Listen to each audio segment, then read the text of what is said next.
Good day, everyone. Welcome to Blacklogic. The government shutdown hits day 22. Now it's the second longest U.S. in history, and both are under President Donald Trump. Two drug boats targeted in U.S. strikes, 5 people killed in the Pacific. Where's the evidence? The American people want to know. The Supreme Court may force Congress to finally draw limits on executive power. And the U.S. quietly shuts down a website tracking human rights abuses, and silence follows. A top Anglican archbishop accused of misconduct, and a bishop faces trial for abuse. I wonder, is there a website where you can track all these archbishops that are committing all of these sexual acts against our children?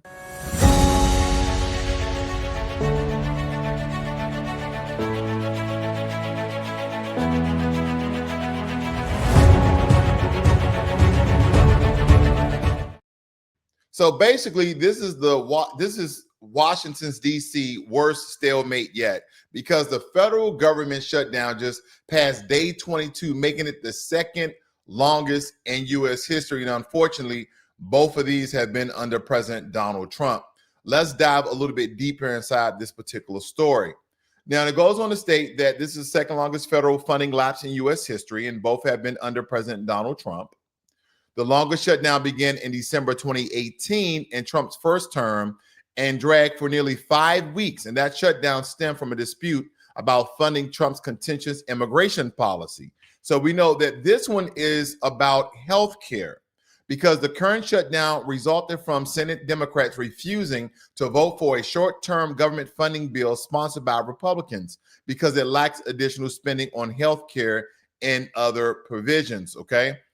It goes on to state that Democrats want any funding bill to extend enhanced tax credits under the Affordable Care Act, without which health insurance premiums for millions of Americans could rise significantly in 2026. And those credits are set to expire at the end of the year. And Republicans have accused Democrats of holding the government hostage and have refused to negotiate on healthcare issues until after the shutdown is over.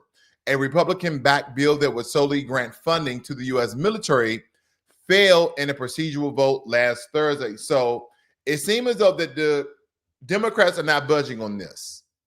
And I have thoughts, not to state that they are backed by any evidence or information, but I think the Democrats are basically tired that the Republicans, in some way or form, is making up and transforming the American government totally right wing. And I've been hearing this for quite some time, that America is at this point more than 50% right, like meaning that you guys are Republicans or you have Republican mindsets. And I don't want to include being conservative, because conservative, it connects itself with the Republican Party, but it doesn't mean that you're a Republican and you stand on what the Republicans are trying to do, essentially. Because again, we're talking about over 5 million Americans will lose health care if the Affordable Health Care Act is not extended and or funded for another year. And there's been people who contribute themselves to be Democrats as well as Republicans stating, no, we need this health care to be extended. So the Democrats are actually fighting for health care for both Democrats as well as Republicans. They may have it seem as though that the Democrats are holding, the country hostage. But then I dial back just a little bit with this, because as I read this last sentence, that a Republican-backed bill that will solely, meaning only, grant funding to the U.S. military failed in the procedural vote last Thursday. Why the military? Why not fund the military and those soldiers, those troops, those naval men and women, those airmen and women? I don't know if the Coast Guard is federally funded under DOD, but I would like to believe that. Please correct me if I'm wrong. But nonetheless, these people, the military is not being funded. Like right now, they're being funded by some special fund that Congress had. But when that money runs out and the government budget is not being passed, then those military members will not receive their paychecks.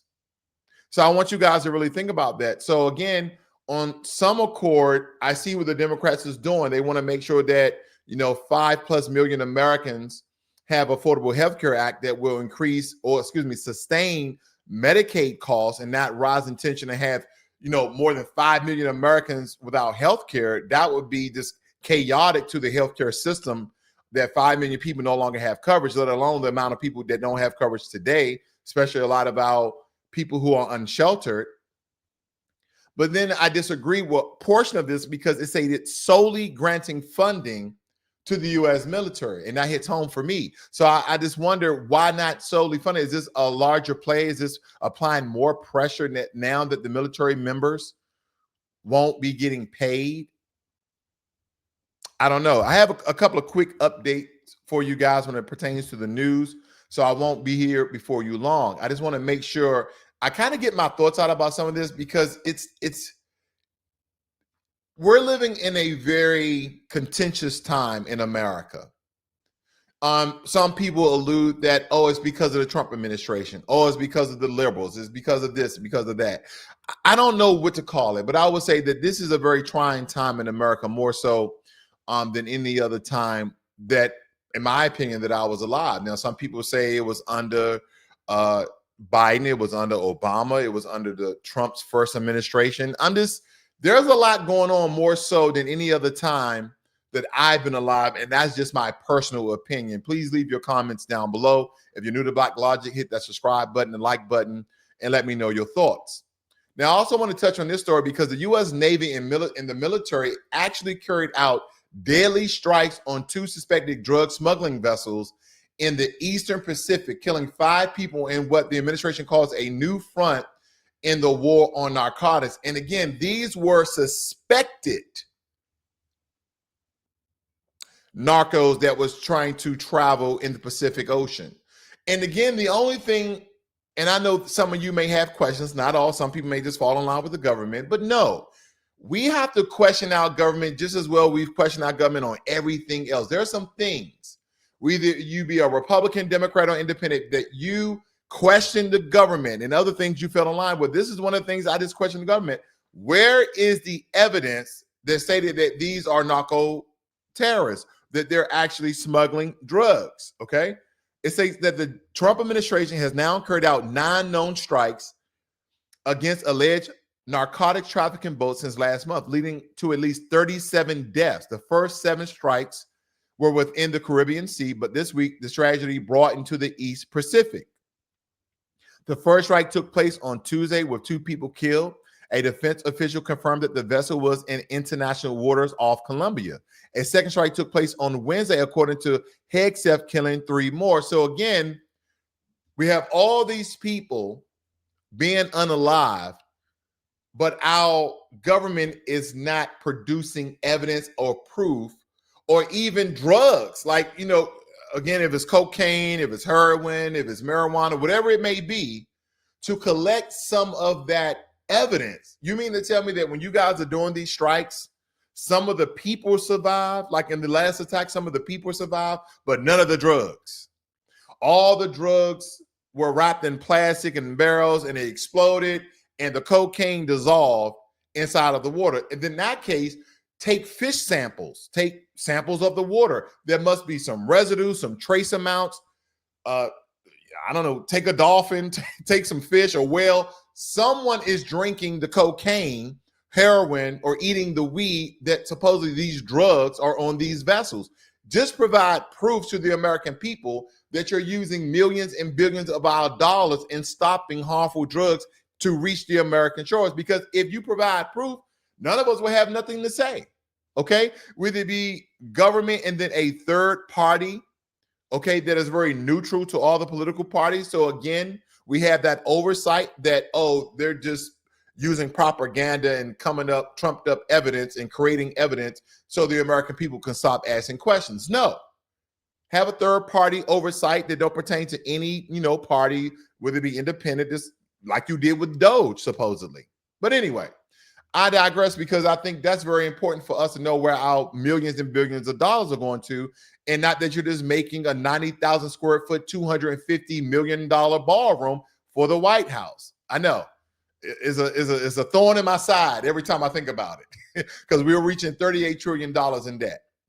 Now, the Supreme Court is now primed to decide whether Congress can keep pushing power onto the president, meaning that the court may force the legislative branch to act instead of cede control. So when it comes to this particular story, let's go inside the text here, because it stated that on Sunday, President Trump once again raised the possibility of invoking the Insurrection Act of 1807 to deploy American troops in U.S. cities. And previously, in response, Governor J.B. Pritzker of Illinois had denied that the president had such power and authority, arguing that the Insurrection Act is called the Insurrection Act for a reason. There has to be a rebellion. There has to be an insurrection in order for him to be allowed to invoke it. Although the governor's point may be rhetorically compelling, the actual text of the law appears to give the president the discretion to use the military for law enforcement purposes. The pertinent section states that the president, by using the militia, i.e. the National Guard, or the armed forces, or both, shall take such measures as he considers necessary to suppress, hello to jump there in the text. Here we go. Give me 1 second. Thank you. To suppress in any state, any insurrection, domestic violence, unlawful combination, or conspiracy, if it opposes or obstructs the execution of the laws of the United States or impedes the course of justice under those laws. So not only does it appear that the president has the discretion to use the military, the word shall implies that he has a duty to do so if the laws are being obstructed. And I would have to agree. I would have to agree. If that city, if that state is not taking every measure to curtail lawlessness in those areas, then the president that is going to be backed by the Supreme Court has the authority to do so. Here's the problem. They're just going after blue states. With the exception, I heard some rumblings that they may be deploying National Guard troops to Tennessee, Memphis, to be exact. But other than that, all the other states and cities are considered blue, meaning Democratic and liberal. There's violence in Republican-ran states and cities as well. And if we're going to do this, it should be all across the board. Now, if the American people are not understanding what's going on right now, let me put you up on game. You have the right trying to transform the government as well as the people and our ideology to lean far right.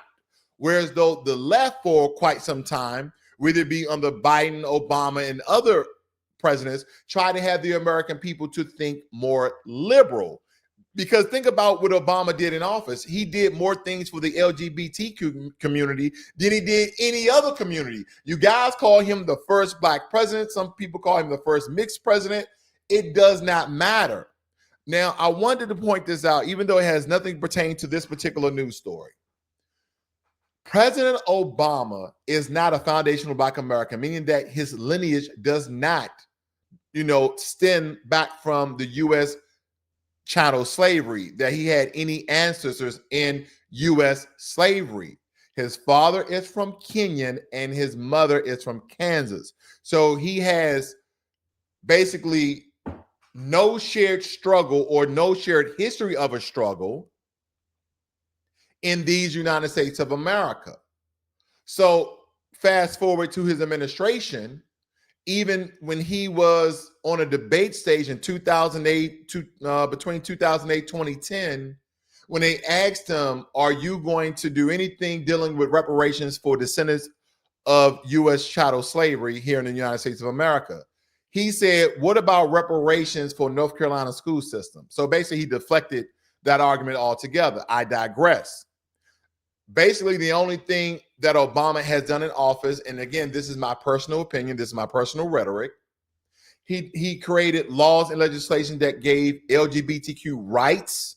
And that's why we have now all this transgenderism trying to be pushed into schools when Biden was into office, because again, it was like almost the same administration, but carrying on the agenda of what Obama and other left-leaning presidents have done. Number two, mass immigration, not with Obama, but with Biden, because when Obama was actually in office, they used to call him like the mass chief of deportation or something on those lines, because he deported a lot of people. But I want you guys to think about what Obama actually did in office, because he gave Jews reparations. Okay, if you look back, there's every year $12 to $15 million in earmark money went to Jewish Holocaust descendants of those survivors. Not only the Holocaust survivors, but as well as their descendants receive reparations from America, not Germany. They're still receiving reparations from Germany, no less, but also in America under Obama. And Obama also was giving millions acres of land to some of the 500 federal recognized Native American tribes. So again, he did nothing really for anyone else. Okay. Now, some of you are going to say, well, he did something for the American people when it comes to the Affordable Health Care Act, which the Democrats are trying to extend. That was for all Americans. But when people state that, hey, they can't do anything based upon race, well, if you guys can't recall, when Biden was in office, you had the COVID-19 bill that gave specific protections for Asians in America. Specific protections for Asians in America. So again, whether it be Republican or Democrat, there's bad on both sides, there's evils on both sides, and there's always, we the American people are the tennis ball. The right hits it left and the left hits it right, and we just going back and forth. We're left, we're right, we're left. How many of you guys used to be Democrats and now Republicans? How many of you guys used to be Republicans and now Democrats? You get what I'm getting at? The ideology and propaganda of brainwashing that the government points out through all these mass media systems have been a useful tool in the system of white supremacy to have you to pick a side. Nobody wants to pick the side of truth, and nobody wants to pick the side of good. That's what I'm getting at. But I digress. I didn't want to stay there too long, ladies and gentlemen. Now, the U.S. has quietly shut down a website that allowed the public to report human rights abuses by foreign security forces armed by the U.S. military and the U.S. armed forces, a move critics say silence accountability. They had this website that used to report any militia groups, any U.S. armed, that means that the U.S. have given them weapons or did trade deals with weapons to a lot of these foreign forces. They're no longer reporting that because America, we have a staunch history of actually supplying our enemies with our own weapons. Because when we go to combat, when I went to Iraq, they don't just have AK-47s, they have M4s and M16s as well. Look what Biden did when we was in Afghanistan. He left millions of dollars of equipment, okay, in Afghanistan. Now they're rolling down the street in Afghanistan in MRAPs and up armored vehicles and Humvees. They're using the same equipment, but that was left because we tucked tail and we retrograded, as they would say, let's call a retreat, back to the U.S. And it was a debacle, okay? It was a debacle. It made the U.S. look very scarcely, okay?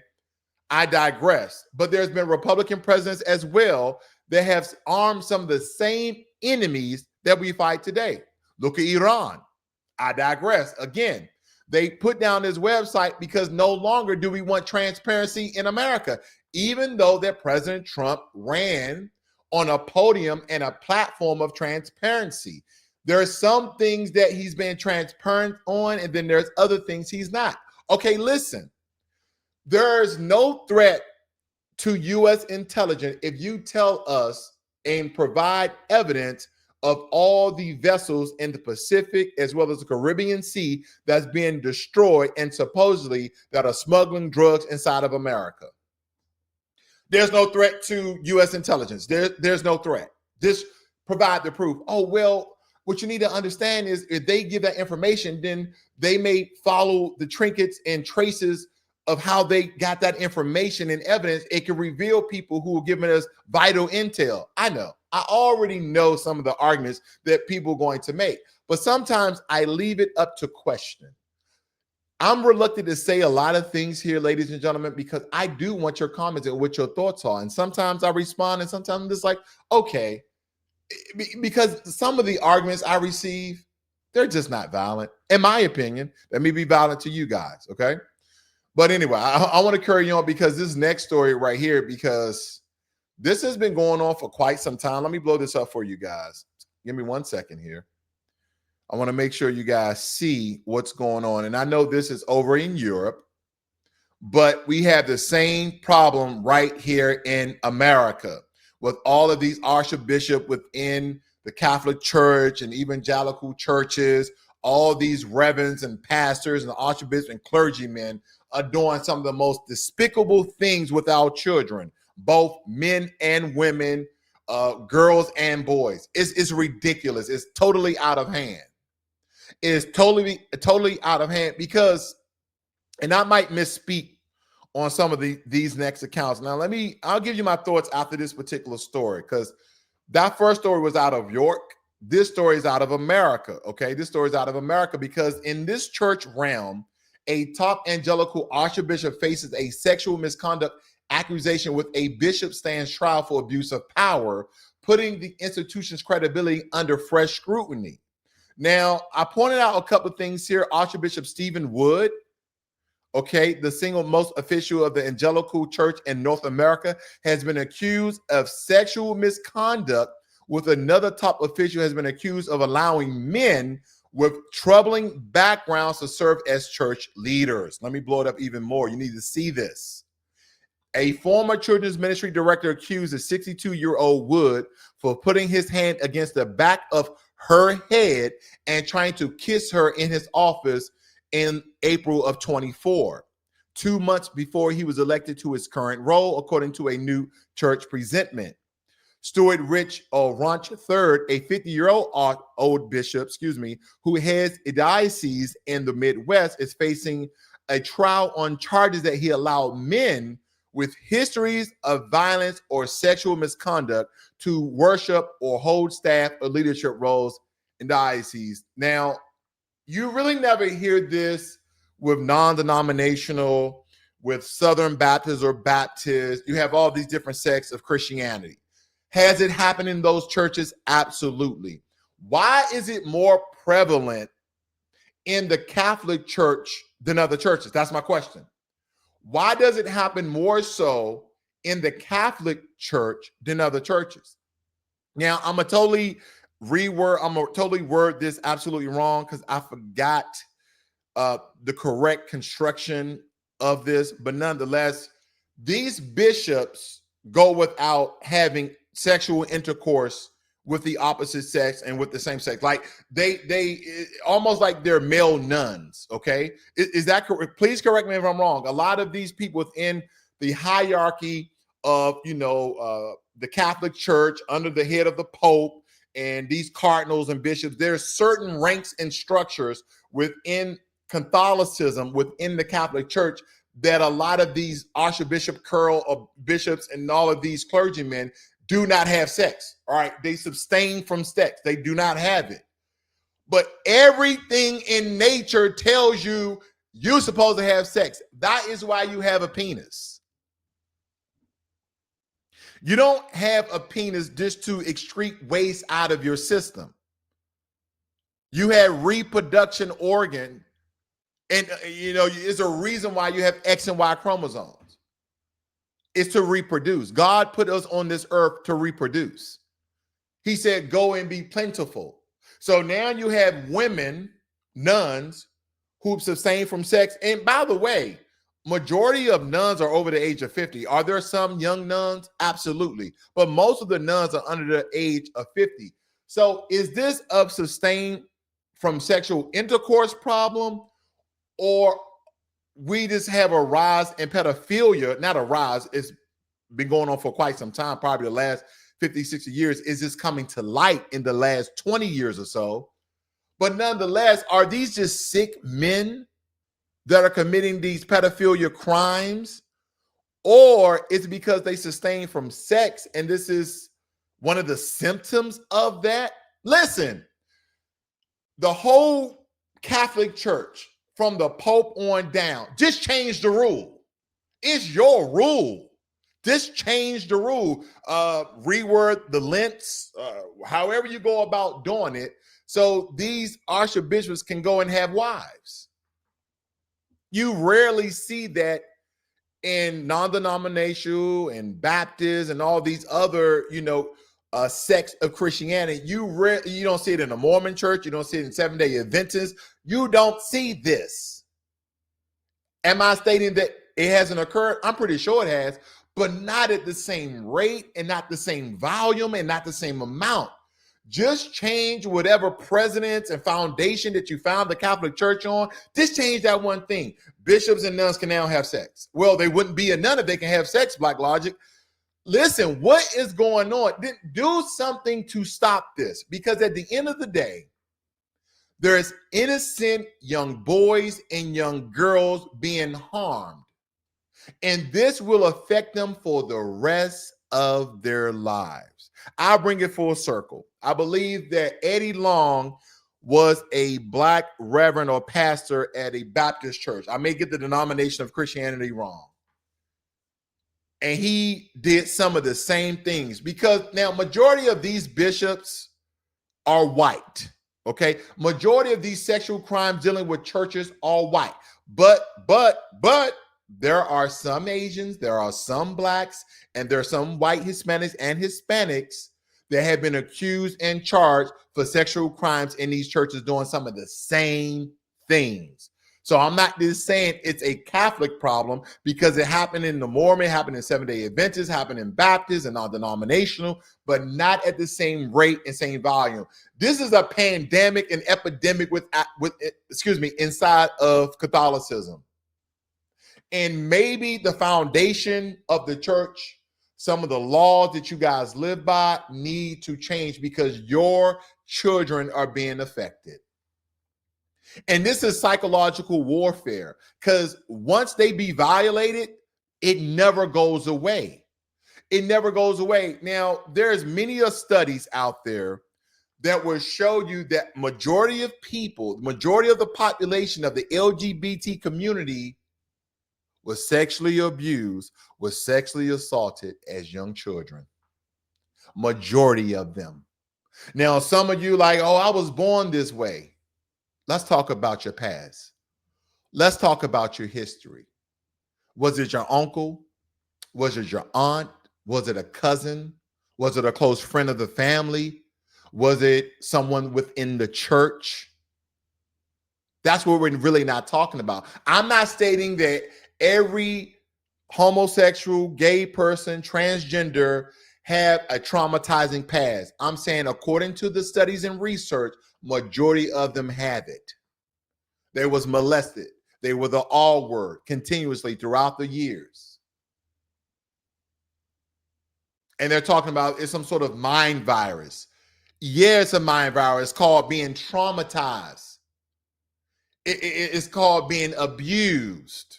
And that's where some of them are today. Not all, but a good portion of them, according to the research. Now, in case any of you want to know where you can research your bishop, your clergyman, there's a site that you guys can actually reference called bishopaccountability.org. They have databases of bishops and clergymen and reverends. Now, I know this is more dealing with Catholicism. As you see, the head at the top, a lot of them has, the cardinal headdress, and clergymen, the priests, and all of those things. But they have databases of those being accused. You may want to talk to your children. Like I said, this is a pandemic of sexual abuse of our children in a lot of these churches. And unfortunately, majority of this is within the Catholic Church. And because there's not too many Black Catholics, this is mostly affecting white people. So again, if you're a Catholic, no matter what race you are, okay, no matter what race you are, if you attend a Catholic church, if your daughter, if your son, you have the altar boys, you have young women working in certain facets of the Catholic Church, you may want to sit down and have a very serious conversation with them. But prior to that, There's more than one website. There's multiple websites that you guys can go ahead and research to see if there are any accusations against your bishop or clergyman dealing with sexual abuse, sexual assault, or sexual misconduct in any shape or form. So I just want to leave you guys with that, because again, our children are being harmed, and this darkness really needs to come to light. You guys have a great and wonderful day.